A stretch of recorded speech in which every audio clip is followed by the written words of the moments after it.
呢個唔覺得自己人生好似個倉鼠籠咁，日日都喺度跑，但係自己都唔知自己到底要跑去邊。朝早7點個鬧鐘就響啦，掙扎住咁樣要起身返工，對住老闆，覺得自己根本係一個無限嘅循環入邊。你有冇諗過，我哋日日咁努力返工買樓呢一啲，到底係我哋自己真係想咁做啊，定係個社會要我哋咁樣做噶？到底係我哋自己嘅自由意志去揀緊啊，定係我哋根本只係倉鼠籠入邊一場被設定好嘅跑步呢？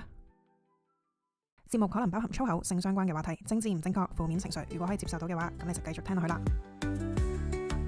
歡迎嚟到自言自語嘅劇場，我係思琪。咁今日咧講呢個 topic 咧，係因為我近排咧就延遲咗2-3年咁樣去睇呢一個進擊的巨人啊。睇完之後啦，因為我一開始係一個自己對動漫有少少偏見嘅人嚟嘅，我覺得佢勁中二病咁樣。咁但我睇完又發現，哇，佢真係不愧為一套神劇。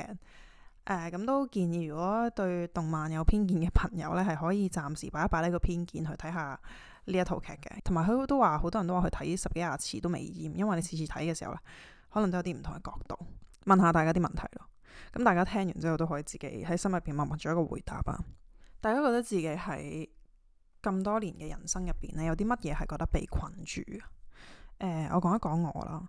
我覺得我係俾金錢都困得幾大嘅，而呢一個束縛呢，我覺得係有令好多內在嘅我係不停打緊交嘅。我會覺得有錢我咪有選擇咯，我有錢我咪可以揀我要食咩咯，我有錢咪可以住大屋咯。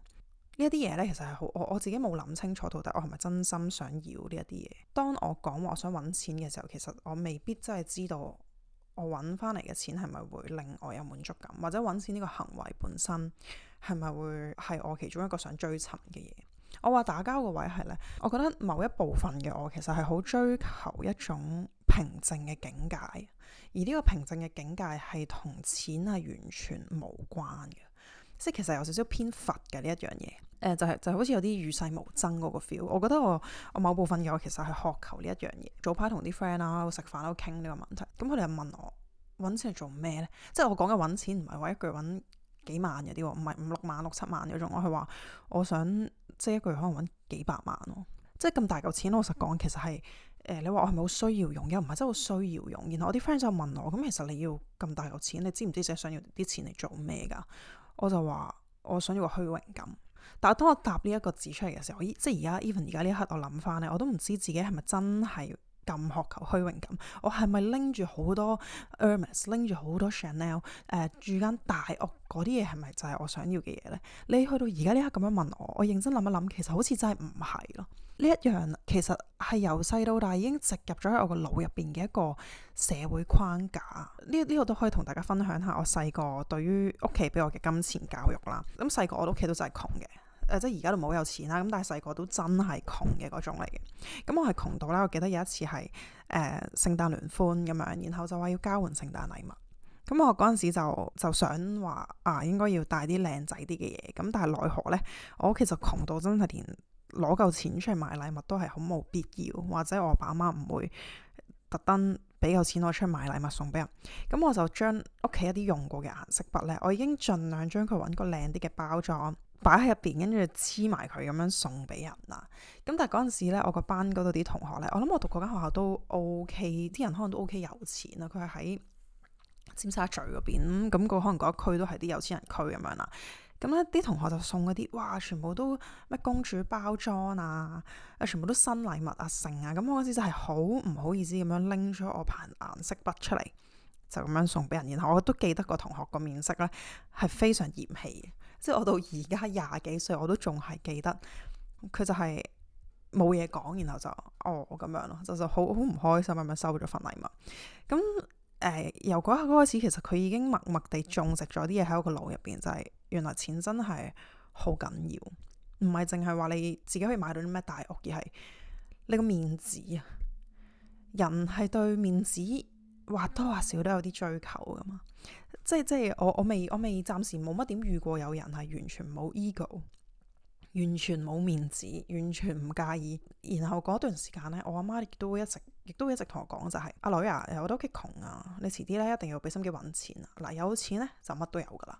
總之就不停灌輸我一個錢係好緊要嘅概念啦。即係我同大家傾緊話揾錢呢樣嘢對我嚟講好唔重要，或者好虛無，不停係一個好大嘅束縛嘅時候呢，其實我呢一刻我自己對錢嘅執着都仲係好大。咁你話我自己覺唔覺得自己倉鼠籠度？我絕對係一個喺倉鼠籠度明知自己喺倉鼠籠度都仲係冇辦法脫離嘅人咯。因為佢入邊包含咗太多社會嘅框架啦，好多人嘅眼光，好多生活嘅要求，最基本嘅嘢全部都同錢掛鈎嘅時候，你點樣可以我唔理人點睇我啊？我一個月揾幾千蚊冇所謂啊！我就係自己中意喺天橋底搭個棚喺度，覺得自己幾開心啊！我做唔到啊！咁呢個就係我會話我都幾活喺個倉鼠籠入邊。你有冇發現自己成日重複做一啲其實你唔想做嘅嘢，但係你又停唔到？呢個係習慣啦、責任啊，定係被逼嘅咧？呢個呢有一個好簡單嘅例子咧，我相信一定唔會淨係發生喺我身上，就係碌電話。碌電話係一樣極其恐怖、極其上癮嘅一件事嚟嘅。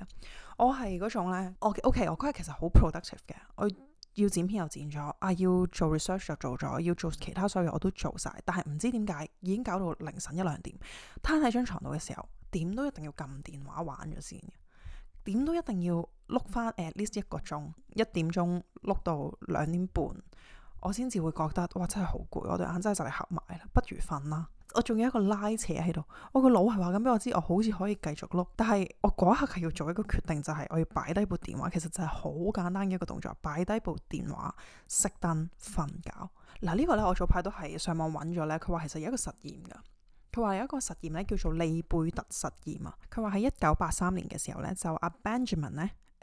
Benjamin Libet 唔識讀，唔好意思啊。Benjamin 哥哥咧就做咗一個經典嘅實驗，佢就話咧呢個受試者被要求喺佢哋感覺到自己要撳個撳掣嘅時候，記錄低佢哋意識到想撳掣嘅嗰一個時刻。咁但係與此同時咧，其實啲研究人員咧係會用一個電圖去記錄佢哋大腦嘅活動嘅。咁最後就發現咧，呢一個準備電位就係嗰個用電腦去 detect 佢哋嘅嗰個準備電位咧，喺受試者意識到決定之前嘅大概0.5秒就已經開始活動啦。即係你喺未做呢個決定嘅時候，你係諗住打呢場仗，但係未打之前，你已經準備好啲人馬，佢就企咗喺度，隨時你講一句就即刻衝出去。咁所以其實唔係你決定話我要打仗，所以我先班啲人馬出去，而係你已經班咗人馬出去，然後你就決定嗰係要打仗，係咪好有趣啊？哇，好有趣！你諗下，喺你未決定一啲嘢嘅時候，嗰樣嘢已經存在咯。所以呢樣嘢係意味住咧，意識可能係事後解釋咯，而唔係決策嘅起點咯。咁到底係乜嘢嘢令到呢一班人馬本身已經俾人班咗出嚟呢？係乜嘢呢？係乜嘢決定緊啊？係乜嘢決定我要撳電話呢？即係我想撳電話，唔係源於我想撳電話咯，係因為我個腦已經掉咗個信號係我要撳電話，但係邊個控制緊我呢樣嘢啊？冇人知。唔好意思，我係咪太大鄉嚟嘅？呢個實驗我第一次聽。咁所以如果呢樣嘢咧如果呢樣嘢喺意識之前就已經發生咗，咁到底又去翻嗰樣嘢，我哋到底有冇所謂選擇嘅自由？到底人有冇自由意志呢？定係其實你嘅意識只係喺行動發生之後去合理化呢個行為咯？即係你已經班咗人馬出嚟啦，所以我一定要打仗，因為咁先合理。我冇可能擺晒啲軍隊喺前線，然後我唔打仗嘅，唔合理喎，咁就打啦。Oh my god！ 咁但係如果呢個行為嘅起點係冇意識嘅，係唔知邊度就班咗呢一班人馬出嚟嘅，咁我哋嘅選擇到底仲算唔算係自由呢？咁呢樣嘢呢，就好睇我哋點樣定義自由啦。呢一個係我同 ChatGPT 傾偈之後，佢俾咗我嘅一個啟發嚟嘅，都幾有趣佢嘅睇法。佢話如果自由意志係等於完全獨立於本能嘅決定，即係如果我哋啱啱講嘅呢一頭先落呢一套就係呢一套班咗人馬出嚟，然後我哋去打仗嘅呢一套理論呢，根據呢一個理論嘅話呢，咁自由意志係唔存在嘅，因為我哋嘅行動係源於我哋冇意識嘅活動啊嘛，就係佢無啦啦彈咗一樣嘢出嚟，然後我哋去合理化呢一樣嘢啊嘛。咁所以如果呢一個係嗰個定義呢，自由係唔存在嘅。咁 which 呢個都係我自己本身對於我相信人冇自由意志嘅嗰一個概念啦。所以我自己係本人係相信自由係唔存在嘅。咁但係如果自由意志嘅定義呢，佢係喺我哋嘅本能同環境驅動之下有最終嘅選擇權嘅話呢，咁呢個自由就會存在啦。佢同我解釋嘅嗰個所謂有最終選擇權嘅意思就係呢：譬如嗱，佢有一個好好嘅例子，簡單啲嚟講就係，譬如你見到有嚿蛋糕，你好想食呢嚿蛋糕，呢個係一個想食嘅衝動，而呢一樣嘢係冇意識嘅。佢係咁解釋啦，呢樣嘢係冇意識嘅。咁但係你意識到話我而家減緊肥，我唔食得呢一嚿蛋糕，咁呢個就係你有意識嘅干預啦。我覺得佢呢個解釋咧，簡單啲嚟講就係，當你一個慾望嘅時候，你可唔可以用理性去控制你嘅慾望？如果你選擇咗用理性去控制你嘅慾望，咁呢一個喺佢嘅角度嚟講呢，就係所謂嘅有自由意志、有選擇權。其實個意思就只係你用咗理性去做決定咯。如果你而家聽到呢一度你都仲聽緊嘅話，咁我好多謝你咁用心聽我廢噏。如果覺得今次呢個 podcast 係對大家嚟講都有啲價值嘅話呢，希望大家可以 share 開去啦。然後我亦都可能會剪啲 reel 出嚟擺 Instagram， 所以如果中意我嘅 podcast 嘅話呢，都可以去 follow 我嘅 Instagram。呢一度係思琪嘅自言自語嘅劇場，我哋下集再見，拜拜。